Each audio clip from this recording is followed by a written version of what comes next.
मुरली अमृत की धारा है धारा, जो देती दुखों से किनारा। मुरली अमृत की धारा है धारा, जो देती दुखों से किनारा। भूले जीवन में हो जाए शिव बाबा मुरली में ओम शांति। आज है 19 अगस्त 2021 की साकार मुरली। बाबा के महावाक्य। मीठे बच्चे, तुम सच्चे सच्चे राज ऋषि राजयोगी हो। तुम्हें राजाई के लिए पवित्र जरूर बनना है। प्रश्न: कौन सा टेंशन राजाई के लायक बना देता है? उत्तर: अगर पढ़ाई पर पूरा अटेंशन है तो रजाई मिल जाती है। बाप जो सुनाते हैं उसे अच्छी रीति सुनकर धारण करो। बाप ने सुनाया और बच्चों ने सुना तो रजाई मिल जाएगी। अगर सुनते समय उबासी देते व झुटका खाते बुद्धि भटकती तो रजाई गवा देंगे। इसलिए पढ़ाई पर पूरा अटेंशन दो। गीत। हमें उन राहों पर चलना है। हमें उन राहों पर चलना है। हमें उन राहों पर चलना है, जहाँ गिरना और संभलना है। हमें उन राहों पर चलना है, जहाँ गिरना और संभलना है। हम हैं वो दिए औरों के लिए, जिन्हें तूफानों में जलना है। हमें उन राहों पर चलना है। ओम शांति। रूहानी बाप रूहानी बच्चों प्रति समझा रहे हैं। आज बच्चों को हठ योग राजयोग पर समझाते हैं। बच्चों को मालूम है वह जो भी सिखलाते हैं सब है हठ योग, क्योंकि वह कर्म सन्यासी है। वास्तव में गृहस्थियों को हठ योग कर्म संन्यास सीखना नहीं है। वह तो है ही निवृत्ति मार्ग। वह धर्म ही अलग है। तुम्हारा धर्म देवता धर्म है। जिन देवी देवताओं ने राजयोग से ही राज्य पाया है, अभी तुम राज ऋषि हो। ऋषि उन्हों को कहा जाता है जो पवित्र रहते हैं। तुम अभी पवित्र हो। अगर पवित्र ना रहें तो उनको ऋषि नहीं कहा जाता। तुम राजाई पाने के लिए पवित्र बनते हो। वह कोई राजाई पाने के लिए पवित्र नहीं बनते। तुम जानते हो कि पवित्र दुनिया में हमको पवित्र राजाई थी।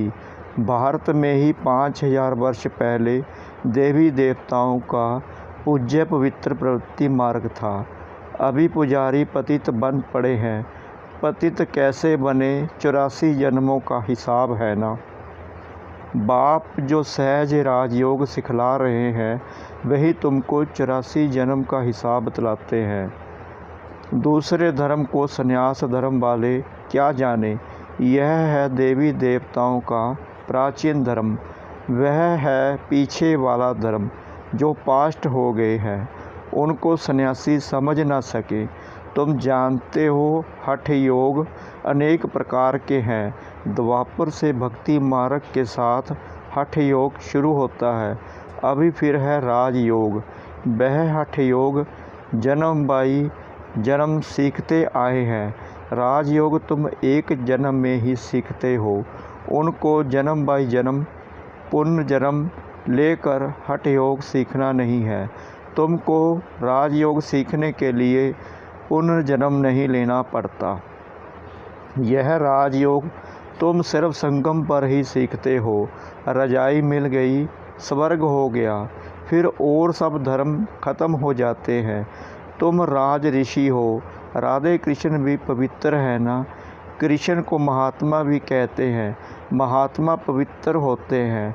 तुम भी अभी महात्मा व राज ऋषि हो। महात्मा अर्थात पवित्र महान आत्मा। यह बातें कोई शास्त्रों में नहीं हैं। शास्त्र तो बाद में बनते हैं, कहानियों मिसल बैठ लिखते हैं। जो पास्ट हो जाता है वह बैठ खेल बनाते हैं, सच्चा तो नहीं है। अब बाप बच्चों को प्रैक्टिकल में पढ़ाते हैं। उनकी फिर हिस्ट्री बनाई है। यादव कौरव पांडव थे, जरूर संगम पर होंगे। संगम युग की हिस्ट्री बैठ बनाई है। त्यौहार भी सभी संगम युग के हैं। राखी बंधन भी पवित्रता पर है, पीछे फिर उनका यादगार चलता है। यहाँ बाप भी सभी को पवित्र बनाए प्रतिज्ञा कराते हैं। सिख लोग कंगन पहनते हैं, वह भी पवित्रता की निशानी है। हिंदू लोग जनेऊ पहनते हैं, वह भी पवित्रता की निशानी है, परंतु पवित्र रहते नहीं। राखी बंधवाते हैं, अर्थ थोड़ी समझते हैं। आगे ब्राह्मण लोग राखी बांधते थे, अभी बहन भाई को राखी बांधती है, वह खर्ची देते हैं। यह सब अभी फैशन पड़ा है। वास्तव में यह है पवित्रता की बात। बाप कहते हैं, बच्चे, काम महाशत्रु है। तुम ब्राह्मण लोग कोई ऐसे नहीं समझाते हैं। अभी बेहद का बाप कहते हैं, बच्चे, प्रतिज्ञा करो, हम पवित्र बनेंगे, कभी बेकार में नहीं जाएंगे। बुलाते भी इसलिए हो कि आकर पतितों को पावन बनाओ।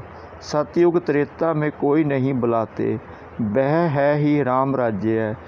यह है रावण राज्य। राम राज्य में 5 विकार होते नहीं, यथा राजा रानी तथा प्रजा। अभी तुम बच्चे जानते हो, हम बाबा से स्वर्ग की बादशाही ले रहे हैं। इस नरक से जाना जरूर है। बाबा आया है पावन बनाकर स्वर्ग में ले जाने। फिर तो हम क्यों नहीं पावन बने। उन्होंने हठ योग तो अनेक प्रकार के हैं। जयपुर के म्यूजियम में जाकर देखो, कितनी वैरायटी है हठ योगियों की। उनसे होता कुछ भी नहीं, सीढ़ी नीचे उतरते ही जाते। बाप ने समझाया है, भारत जब पतित बनता है, रावण का राज्य होता है, तो धरनी हिलने लगती है। सोने के महल आदि सब नीचे चले जाते हैं। महलों आदि को कोई लूटा थोड़ी है, वह तो सिर्फ मंदिरों को लूटा है। कुछ जेवर सोना आदि ले गए। जेवरों का सबसे जास्ती शौक तुमको है। तुम स्वर्ग में आते ही जेवर पहनते हो, राज्य करते हो, और धर्म वाले आते ही राज्य नहीं करते हैं। तुम बेहद के बाप से स्वर्ग की बादशाही का बरसा लेते हो। तो यह बाप बैठ समझाते हैं, गीता पढ़कर नहीं सुनाते हैं। गीता में जो कुछ लिखा है वह सब मैंने कहा नहीं है, वह तुम मनुष्यों ने मेरे महावाक्यों के बाद में बैठ शास्त्र में बनाया है। हमने जो तुमको सुनाया वह तुमने ही सुना और फिर जाकर राजाई की। वहाँ यह ज्ञान नहीं रहता। यहाँ तो बाप टीचर बैठ शिक्षा देते हैं। बाप तो हिंदी में ही समझाते हैं। यहाँ सब हिंदी हिंदी कहते रहते हैं ना। जो उन्हों की भाषा है, वास्तव में प्राचीन भाषा हिंदी ही है, ना कि संस्कृत। यह संस्कृत तो शंकराचार्य के बाद निकली है। जो आते हैं वह अपनी भाषा चलाते हैं। बाकी ऐसे नहीं कि बाबा ने गीता संस्कृत में सुनाई है। नहीं, गुरु नानक का अपना ग्रंथ है, उसने सिख धर्म स्थापन किया। उनको भी अवतार मानते हैं। उसमें राजाएं भी होते हैं, सन्यासियों में राजाई नहीं है। बाबा ने समझाया है, बुद्ध क्राइस्ट आदि पहले गृहस्थी आत्मा थे। अब गृहस्थी पतित आत्मा तो धर्म स्थापन कर न सके। उसमें पवित्र आत्मा आई जिसने धर्म स्थापन किया। दूसरे धर्म तो किस्म किस्म के बहुत हैं। आकर अपना छोटा मठ पंथ स्थापन करते हैं। झाड़ में भी दिखाया है ना, तो हठ योग और राजयोग में बहुत फर्क है। यह बातें समझने की है। जिसको समझ में नहीं आती होगी वह झुटका खाते उबासी देते रहेंगे। यहाँ तो तुमको खजाना मिलता है, बड़ी भारी कमाई है। तुम रत्नों से झोली भरते हो तो यह आंखें खोलकर सुनना होता है। झुटके खाते रहेंगे या बुद्धि बाहर भटकती रहेगी तो वह राजधानी पा ना सके। तुम हो राज ऋषि, राजाई प्राप्त करने वाले। बाप राजधानी स्थापन करते हैं, श्री कृष्ण नहीं करते। कृष्ण तो बाप का बरसा लेते हैं। अब तुम्हारा बाप है निराकार, जिससे बरसा ले रहे हो बिशप की बादशाही का। कितना तुम साहूकार बनते हो। यहाँ एक ही बाप आकर राजयोग सिखलाते हैं। सो भी घूमो फिरो, खाओ पियो, सिर्फ बाप को याद करो। साहूकार जरूर अच्छी रीति खाएंगे, यह तो अपनी कमाई का फल खाते हैं।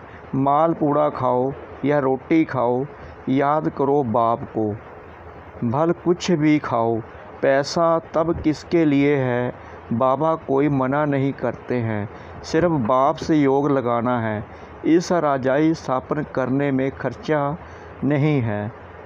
उस लड़ाई आदि में कितना खर्चा होता है, एरोप्लेन पर कितना खर्चा होता है। गिरते हैं तो एकदम ख़त्म हो जाते हैं, कितना नुकसान हो जाता है। तो बाप कहते हैं चलते फिरते बाप को याद करो, सब दर्शन चक्कर फिराते रहो। हमने 84 जन्म पूरे किए हैं, अब चले वतन की ओर। घर जाकर फिर आए रजाई करेंगे। तुम एक्टर्स होना, वह 22 स्कोप तो 2-2.5 घंटा चलते हैं। यह बेहद का नाटक 5000 वर्ष चलता है। इनको मनुष्य ही जान सकते हैं। यह दुनिया है कांटों का जंगल। बड़े से बड़ा कांटा है विकार का, जो आदि मध्य अंत दुख देते हैं। दूसरे नंबर का कांटा है क्रोध। उनकी निशानी यह महाभारत लड़ाई देखो।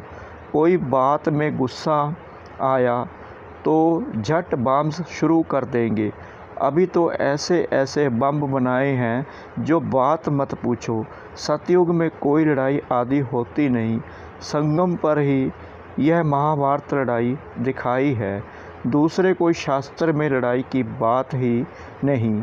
वहाँ तो सारे बिशप के तुम मालिक रहते हो, लड़ाई की बात हो ना सके। शास्त्रों में असुरों और देवताओं की लड़ाई दिखाई है, परंतु देवताएं अहिंसक हैं। तुम योग बल से बिशप के मालिक बनते हो। यह है साइलेंस बल, इसमें कुछ तुमको बोलना नहीं है। याद के बल से तुम बाबा से बिशप की बादशाही लेते हो। फ़र्क देखो कितना है। साइंस बल से विनाश होता है, उसी ही साइंस से फिर सतयुग से सुख देखेंगे।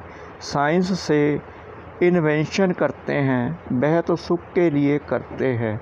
यह भी आकर कुछ ज्ञान लेंगे। प्रदर्शनी में तो सब आते हैं, आगे चल सब आएंगे। तुम्हारे इस साइलेंस बल का आवाज़ निकलेगा।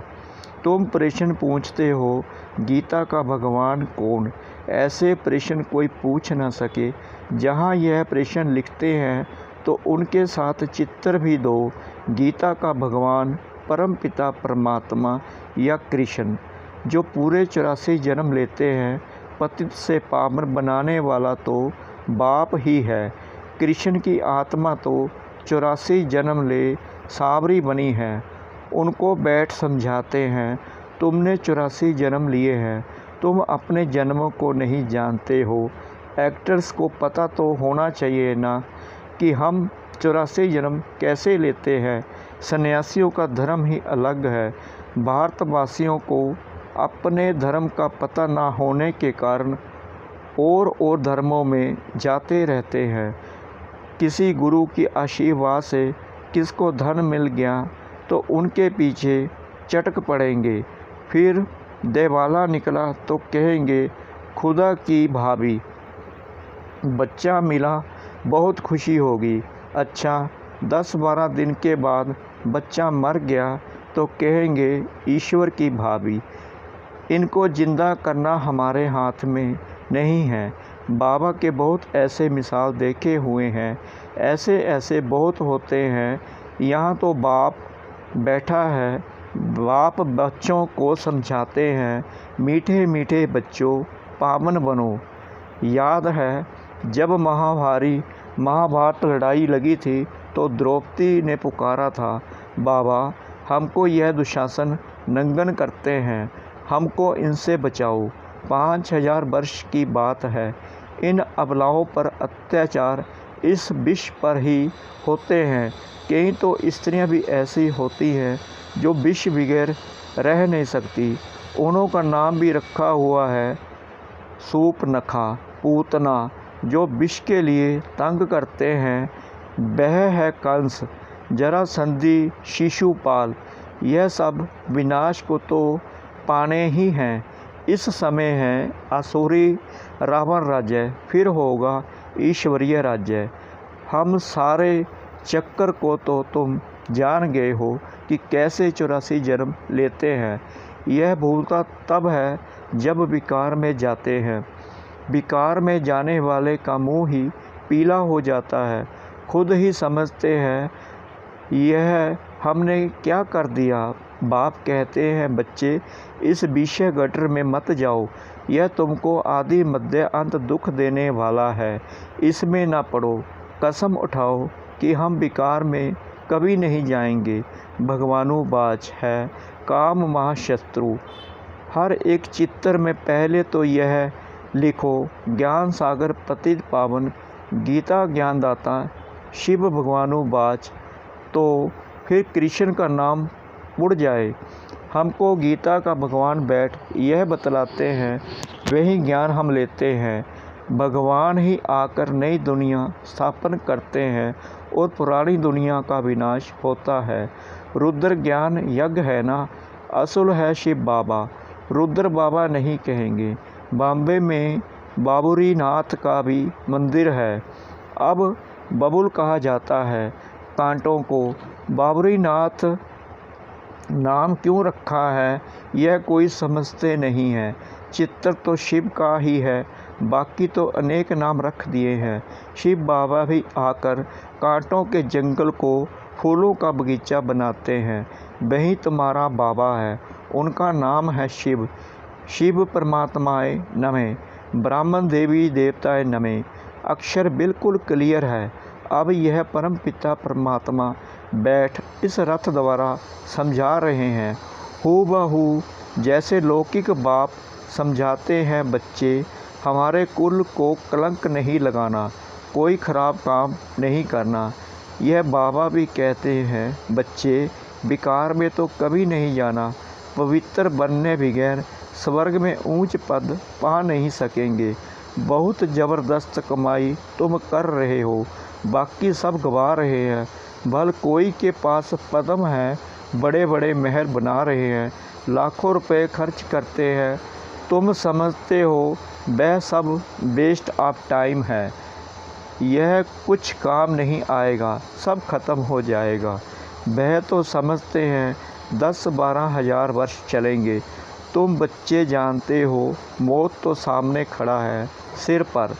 थोड़े समय के अंदर यह अर्थ कवेक आदि हो सब डामाडोल हो जाएगा। अर्थ कवेक आदि में अनगिनत मर जाते हैं। अब तो विनाश होना ही है। विनाश का साक्षात्कार हो, स्थापना का साक्षात्कार किया है, सो फिर इन आँखों से देखेंगे। भक्ति मार्ग में कितना कुछ करते, परंतु कोई वैकुंठ में जा न सके, ज्ञान बिगर सद्गति हो न सके। यह सब भक्ति मार्ग के खिलौने हैं। अच्छा मीठे मीठे सिकला दे बच्चों प्रति माता पिता बाप दादा का याद प्यार और गुड मॉर्निंग। रूहानी बाप की रूहानी बच्चों को नमस्ते। हम रूहानी बच्चों की रूहानी बाप दादा को श्रद्धा भरी प्रेम भरी नमस्ते। शुक्रिया बाबा, शुक्रिया बाबा, शुक्रिया बाबा इस मीठी मुरली के लिए।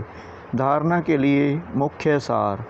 नंबर 1, कुल कलंकित करने वाला कोई भी खराब काम नहीं करना है।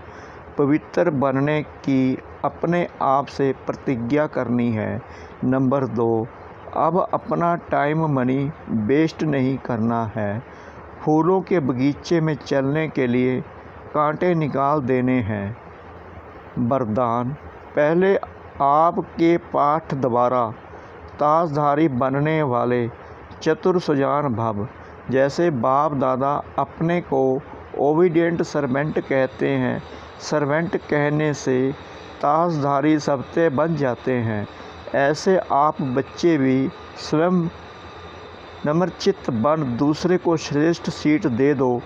उनको सीट पर बिठाओगे तो वह उतर कर आपको सबसे ही बिठा देगा। अगर आप बैठने की कोशिश करेंगे तो वह बैठना नहीं देगा, इसलिए बिठाना ही बैठना है। तो पहले आपका पाठ पक्का करो, फिर संस्कार भी सहज ही मिल जाएंगे, ताजधारी भी बन जाएंगे। यही चतुर सुजान बनने का तरीका है। इसमें मेहनत भी नहीं, प्राप्ति भी ज़्यादा है। स्लोगन। अंतर्मुखी एकांतवासी बनने वाली श्रेष्ठ आत्मा ही अव्यक्त स्थिति का अनुभव करती है। अंतर्मुखी एकांतवासी बनने वाली श्रेष्ठ आत्मा ही अव्यक्त स्थिति का अनुभव करती है। ओम शांति।